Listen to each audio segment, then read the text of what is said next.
College football nerds here talking Michigan and Ohio State in spite of a weak slate this week and last week. And we didn't even get to do Coastal Carolina BYU because they announced it so late. We wanted to do a preview. We've been just dying to do a preview, do a model. So we wanted, which one we pick? We got to talk about this game.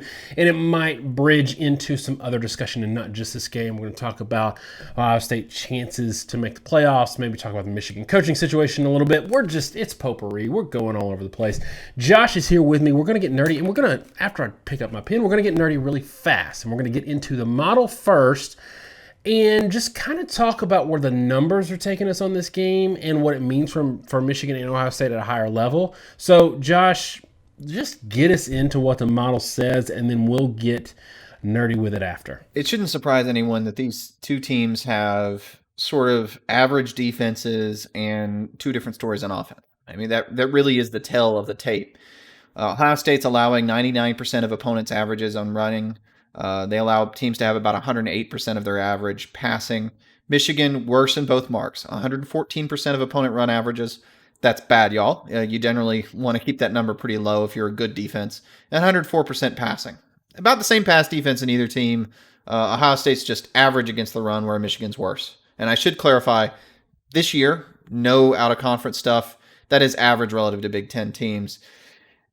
In this game, what that basically tells you is the difference in the game is the difference in the offenses. Ohio State is a run-first offense. I'm not sure a lot of people realize that Michigan has thrown more than they've passed, at least in quarters 1 through 3 in the year. But Ohio State's run game is pretty darn solid, 5.5 yard per carry game. Awesome pass game at 10.3 yards per attempt. So it's saying, yeah, you get about 8 yards per play when you expect how they're going to balance run and pass. Michigan, 6.2 yards per play. That's not shabby, okay? So we usually say 4.5 yards per carry is competent run. 8.5 yards per attempt is a good pass game. About 7.5 is a competent one. So Michigan isn't quite really competent passing. They're moving the ball enough to irritate people, and they're running the ball well enough, whereas Ohio State is kind of bombing away both ways. What's the net result? 51-26 is the projection. I don't think that's too shocking that you end up with a score that maybe is higher on Michigan's side than Ohio State fans might like at first blush, but nobody's going to be surprised by 51 points for Ohio State. Yeah, and I think the optics of some of this, having a higher 20s and a lower 50s, might make it seem like a bigger blowout than maybe we expected. And part of that is the defense. 26 points from Michigan. I think this is where, if we're talking about where Ohio State needs to show national improvement in terms of perception, it is a defense. This game may not get played. I mean, we're going to go ahead and say this. We should have said it right off the bat. This game may not get played, and we're discussing this for the fun of it, like the Maryland game. But if it does get played, I think that means they have enough games to qualify for the Big Ten championship game, which sort of lessens the need for style points. It lessens the need to just crush Michigan, although Ohio State wants to do that anyway.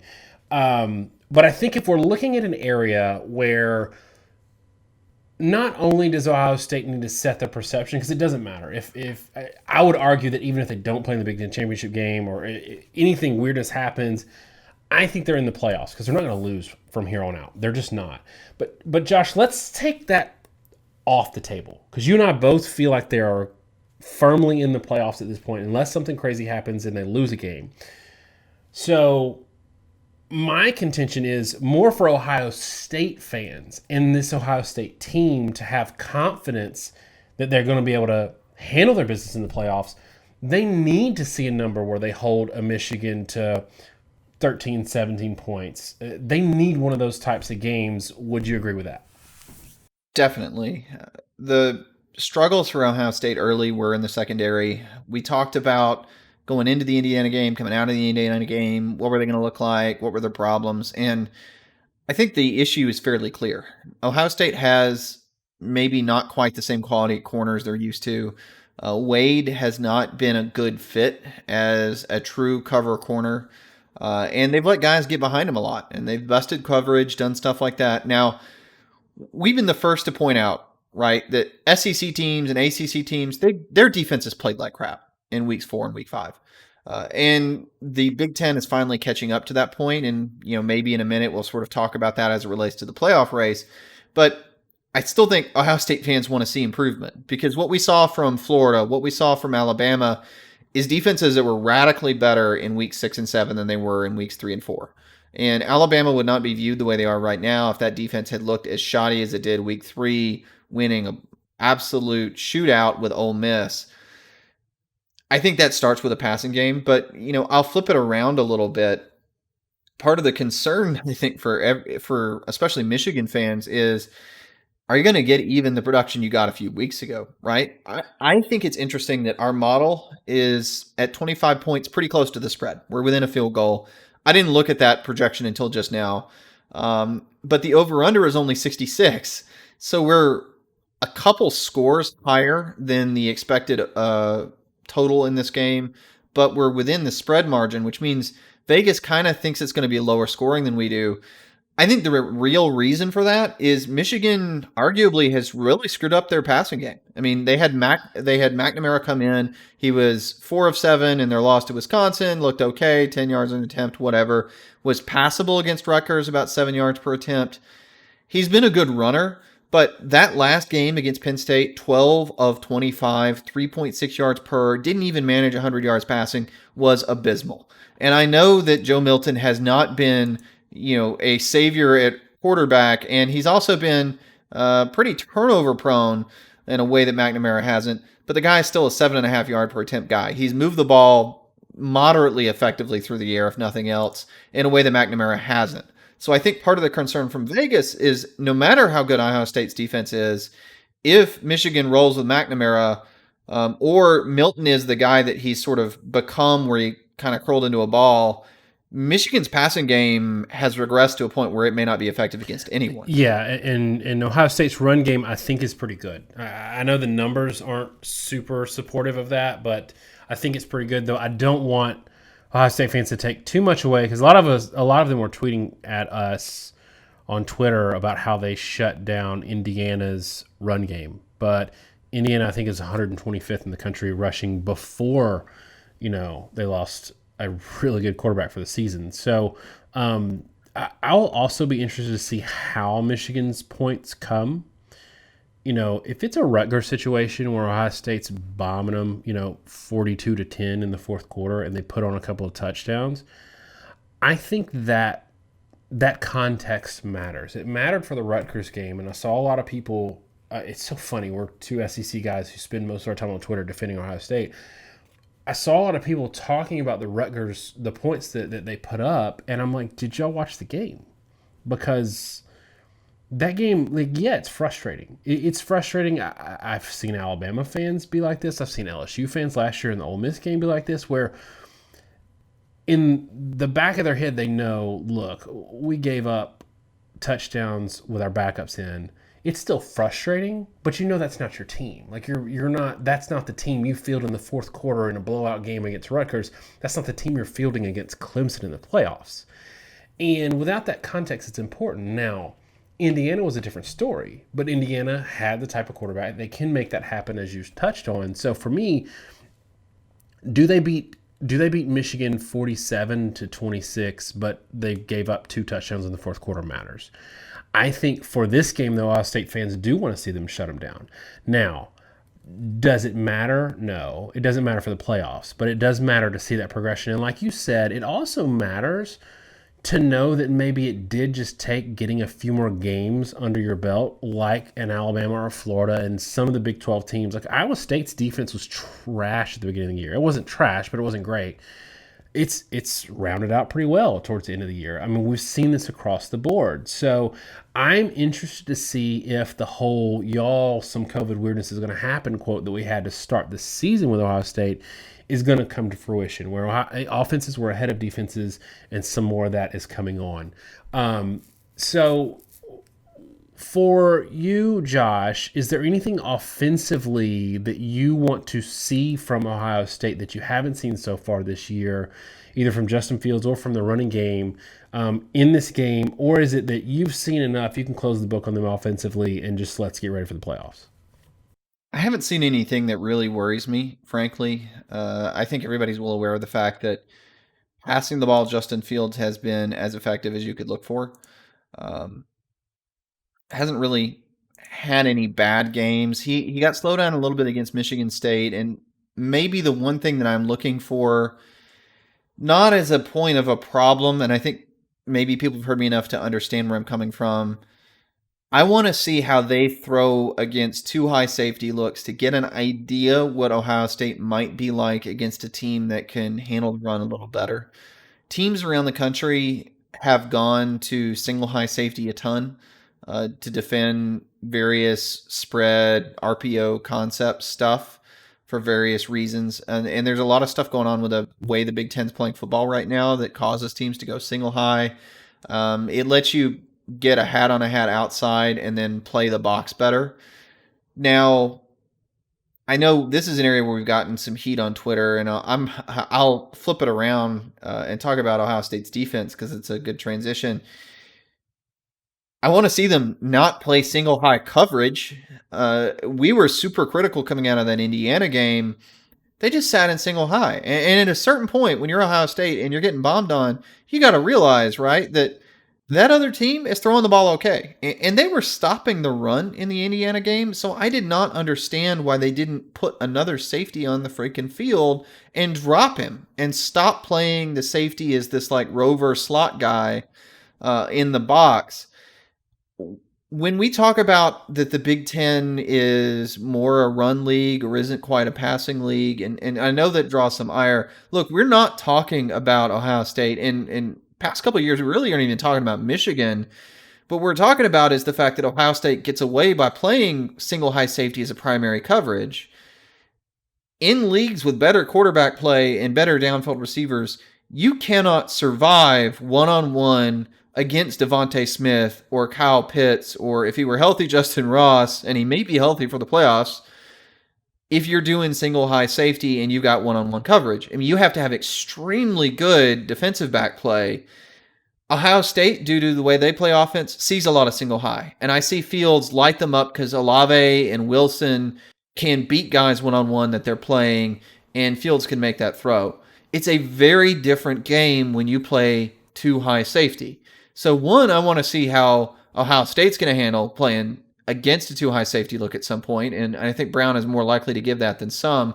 And I'm also going to be curious to see if Ohio State begins to try to learn how to play defense with two high looks, because I just don't think against the much more vertical spread passing attacks, not saying every conference has a million of them, but I will say the teams that make the playoff tend to have them. That's what you need to have to win the playoff game. That's what you're going to face in a playoff game, and they need to be able to both defend with and throw against a two high safety look. Yeah, and I think a lot of you kind of touched on this where single high also mitigates if you don't have the linebackers that can drop back in coverage and fill that RPO zone in the middle and take that away while also playing run support, it helps mitigate the damage that can be done there. But that's another thing that Indiana wasn't really doing. Like, they weren't hitting them with RPO slants and exploiting linebackers, going over the top of linebackers in the middle of the field. They were throwing bombs outside. So it is interesting. I want to see that as well. I want to transition a little bit. Last week we did a video, and this involves you Ohio State fans. We got some homework for y'all, so it's not just about Michigan. We did a video last week about the possibility of Hugh Freeze going to Michigan. And we got killed by Michigan fans saying they'd never go after Hugh Freeze, which means they didn't actually watch the video. Because the video was not about Hugh Freeze. It was about the fact that they're going to go out and hire someone who doesn't move the needle in recruiting and isn't going to bring a unique offensive scheme or a lethal offensive scheme to Michigan, which is the only thing you can do to close a talent gap, which right now there is a huge talent gap and brand gap between Ohio State and Michigan. How do you do that the fastest? What has happened at Ole Miss with Lane Kiffin? What has happened at Liberty with Hugh Freeze? You bring a guy in who can do a high-powered offense, and it closes that gap. You might still lose games 55-50, but you're going to win some games that you shouldn't. When you come out there and play good fundamentals and a nice, clean defense, that was a good approach in 2008. That is not how you win and close the gap in big time Power 5 football now. So, okay. So that was the point about Hugh Freeze, is that's the kind of guy you can bring in. You spent the last bit of the video talking about how they shouldn't bring in exactly Hugh Freeze. Michigan fans didn't watch it. They got all mad. They started talking about their brand and all that. So in this video, because it's relevant, I think we're going to talk about a little bit, just for a minute, Josh. I want to talk about how Harbaugh's got to go. Ohio State fans, I want you to tell us in the comments, this is your homework. So, and this will signal to us that you've watched this far. Tell us who actually would scare you if Michigan hired them. Somebody reasonable. Don't say Nick Saban or Belichick or whatever. Who would scare you at Michigan if they actually went after him and hired him? And who do you think they're actually going to end up hiring? Because for me, and I want you to talk about it for just a minute, I don't think it's a Campbell. I don't think it's a Fickle. I don't think that's the kind of guy at Michigan that gets recruiting and donors and facilities and wins fired up to come in and hit a home run. I think that those are the kind of guys that might be a slow burn, and 7 years from now, if you stick with them, could have a good year. Talk a little bit that, I know you agree, kind of get into that about what Michigan needs to do to really have the chance to beat an Ohio State. I definitely think the way that they're going to be successful is by bringing in someone that's an offensive guy. And like I said at the end of the video, I didn't think Hugh Freeze is the right guy because, look, I think he could be really successful for a few years. We talked a lot about how or why that could happen. But I said at the end of the day, you do have to own your brand. And if it was me, I wouldn't want him representing my university. There's a lot of guys like that in basketball. They've been round robins for, the old, you get the coach of Louisville, you get the coach of Tennessee. You guys know what I'm talking about. Hit by the NCAA, and everybody wanted to hire him. And, in the discussions of my alma mater, I'll say, everybody's like, man, I wish we had this guy instead. And I was like, no, I wouldn't even support our program if you hired that dude because I'm not going to have my name associated with him. I get that with Hugh Freeze. But I think taking that approach and expanding it to be the fact that a defensive coach is somehow like more hard-nosed, better representation of the program. And I think that's kind of where a lot of fans are. Like they feel like a Matt Campbell or a Luke Fickell is a more down-to-earth, a more like all-around good guy, represents the program well, the sort of hard-nosed attitude we want, et cetera, et cetera. That's great and wonderful, and it'll be great and wonderful for a year or two when you feel like you're building something, and you're going to end up at the same dang gum place you are right now with Harbaugh, which is the needle never really moves. Nothing ever really changes. You recruit well for a couple years. You have 1 year where you're a little senior laden and you do well, but you don't clear the hump. And then as soon as those guys are gone, you fall off. Football is broken right now in college. Offenses win the day. Even Nick Saban has admitted the fact that you can't really win with great defense anymore. You win by having an elite offense and by having a defense that is good enough to get enough stops for your elite offense to make the difference. That's how you win in football. And so if you want to be an elite program, you absolutely 100% must have a top-end offense. And you must devote time and resources to that, and you must focus the program on it. That means you're not going to have an elite defense to some degree because I don't think you can run the RPO scheme and practice the defense the way you need to. You're going to have to devote too much time from it. Guys that I think are good, honestly, right now, I think the best hires might be offensive coordinators, and I'll name three. I think one would be Steve Sarkisian at Alabama. That's a no-brainer to me. Two is Elliott at Clemson. I'm a little less sure on him, but he has been very successful, and he runs a really interesting offense that has been really versatile depending on who he's had at quarterback. And a third one, which if you're Michigan, I totally think you can get, is Joe Brady. The guy's young. I don't know if he'd be the best head coach, but dadgummit, he's exciting, and he is a freaking genius offensively. If I were Michigan and I wanted to get to the top of the pedestal, I'd much rather get those three guys, which may not even work out, than take a defensive coach that I virtually guarantee you is going to get you 9 wins or 8 wins in a season, but he ain't going to get you 11. I think Steve Sarkisian is the number one hire option in the country by a significant margin. One, because he was successful at Washington USC. He didn't leave there because he had a bad season. He left there because of off the field issues that he has since sorted out.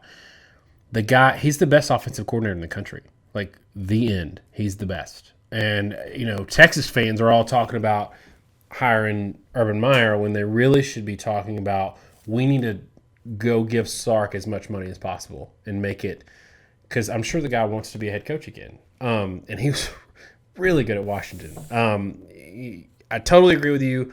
You talk about not getting a brand guy because it's boring. And look, Harbaugh, you're right. Harbaugh has been that guy when he's not shirtless at camps in Prattville, Alabama, or recommending sleepovers. Okay, let's do our picks and wrap this up. I'm going to go 44-17. I think Ohio State gets the defensive game that they're looking for. Offense doesn't matter. They need to win by a couple touchdowns. They'll do that. I don't think they're going to hit the 50s in this game. They might if Michigan's coming out really trying to win. I could see them hitting the 50s. But I think Michigan's going to come out and try to slow the damage, lessen the damage, slow the game down, do like Kentucky does, where they get 3 yards of play, they're in no threat to score, but they stay on the field long enough to run down the clock. 44-17 is what I got. Give me yours. So the score that I wrote down was 44-17. That's which is hilarious. annoying. Yeah, it's annoying. I'll stick with it. I was going to say 44-17, and my thought on it is I think Ohio State gets their 44 before Michigan gets their 17. Like I don't think it's even quite that close. I just think Michigan's offense is absolutely in the tank. They've got a pretty good run game, but Ohio State can stop the run. And even if they somehow figure things out at quarterback, what has been Michigan's problem this year? The inability or complete unwillingness to throw the ball down the field. And that's how teams have been scoring on Ohio State because they've been a little shaky. I don't think Ohio State's ever going to be forced out of their comfort zone. I think they're going to sit in their base single high look that they've started to develop, and I think it's going to be super effective. I think it's personally kind of a mistake for Ohio State because I don't think it's preparing you for the team you need to be to win a playoff game, which is where you should be at right now. But the only thing I would say beyond that is I could see Ohio State running the score up because there are style points in play right now in football, and they may want to get there. But if and when this game's played, you should end up being in the Big Ten championship, and a lot of that kind of gets alleviated. And so, that's kind of where I'm at with it. And that does bring up another concept, though. I mean, how do you feel all this is playing out in terms of playoff? We talked about it in another video. I think and we'll talk about it a little bit in our top 10. If y'all made it this far, please watch our top 10 video, not because we need the views, but just because it's like the essence of us. It's the most fun video we do every week, and we really just get to talk about a lot of topics that we want to talk about. Watch the top 10 video. It's really good. We're going to talk about this playoff situation a little more. Ohio State's in. If they win out, they're in. If Michigan game doesn't happen, I've seen enough from Ohio State to know it's not. And we've said this in an area that hurts Ohio State, or in a way that hurts Ohio State in the past, and we're going to be consistent. It helps them this year. It's not that Ohio State is blowing me away at having only played 5 games. It's not good. It's not bad. It's just that I know that if you put Ohio State on the same field with A&M or Florida, who is probably going to lose, or Cincinnati, like people keep talking about putting Cincinnati at 4th. Are you telling me, gun to your head, if Cincinnati and Ohio State played tomorrow on a neutral field, you're not picking Ohio State minus 13? Because I am. So that's how I feel about the playoffs. How do you feel about the playoffs? I'm in the same boat. And we'll talk more in the top 10, but I'll leave this here. We always talk about how when you look at teams in different conferences, you got to be real careful because, teams in the game of football are relative to each other, and quality of play is totally relative to each other. In general, I think the Big Ten is the second best conference in terms of talent, in terms of just average competitiveness. And Right now, we're evaluating the Pac versus the Pac, the Big 12 versus the Big 12, ACC versus ACC, SEC versus SEC. I do think the SEC is better, maybe than some Big Ten fans want to give them credit for, but it's for the same reason that the Big Ten is better than people want to admit. Yeah, the Big Ten's beating themselves up. Doesn't mean you're bad.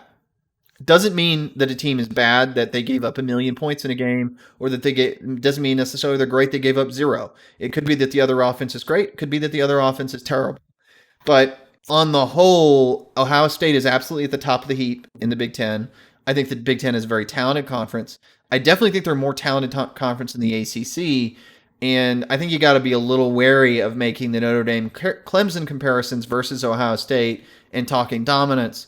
When you're talking about dominance relative to a completely different set of teams and talent level, it's like you're in different divisions. So I think Ohio State is a little bit of a sleeper as a team that might come out and be better than people are giving them credit for. All right, that's it for us on Ohio State, Michigan. We actually talked a lot longer than I expected because it was that good. We're taking a victory lap, and it's not even over yet. Remember, you got 2 pieces of homework.